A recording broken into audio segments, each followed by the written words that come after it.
Hey, I'm Ben Nealon, and I'm the lead AI programmer here at Utechnics on Nascar the Game Inside Line.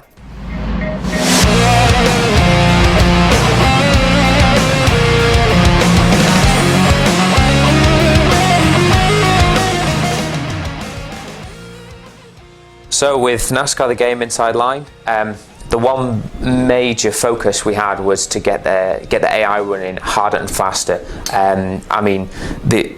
The biggest thing people wanted out of NCG 11 was, they thought that the AI was lacking in speed. So we found that in this game. And each track's different. We've remodeled all the tracks from telemetry data, so they're all total new tracks. Now they've been modeled better, the cars can run faster, more naturally. The AI take better lines around the tracks, and just general raw speed. They're a lot more progressive in this game, and we feel it makes for some nice, interesting pack racing. So getting the AI to react to the player and to the other AI cars without causing massive accidents is a difficult one.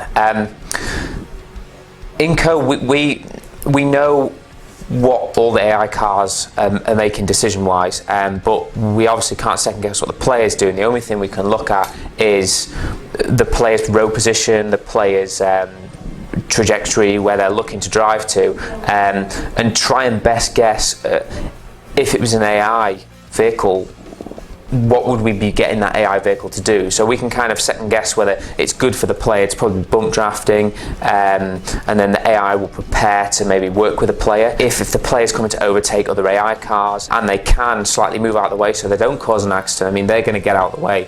Coming out of turn 2 at Dover, for example, the AI car is going to get put into the wall. Well, he's going to hold his ground and the player's going to have to grind up alongside him. The AI aren't going to try and make massive accidents. They want to avoid that kind of stuff. All of our cars run under full physics. They use a spline as a guide, so I tell them where to drive. If they've got a tyre blown or their tyres are worn, they slow down to compensate that, and there are cases where they end up drifting off slightly where I'm telling them to go, then you've got to kind of deal with that kind of stuff. We're dealing with a physics simulation. You end up with kind of a reactive system in the end, but it works well. We've tried to model the drivers in game as realistic as we can, and we've gone way further than we ever did in 2011. So we're using a combination of the telemetry data, lap times, season statistics, and down to track-specific statistics to work out, maybe how good Montoya is, as an example, is how good he runs the likes of Watkins Glen and Sonoma, versus how he runs on Daytona. You're going to see them differences in there, and especially when you run through the career mode, you're going to find that you're going to struggle to fight your way through the pack against these guys, and you'll see these drivers clawing their way up and getting better and through the career as you do as well. We use PyToolbox, the same software as leading race teams, to compare real-life player performance with that of our AI.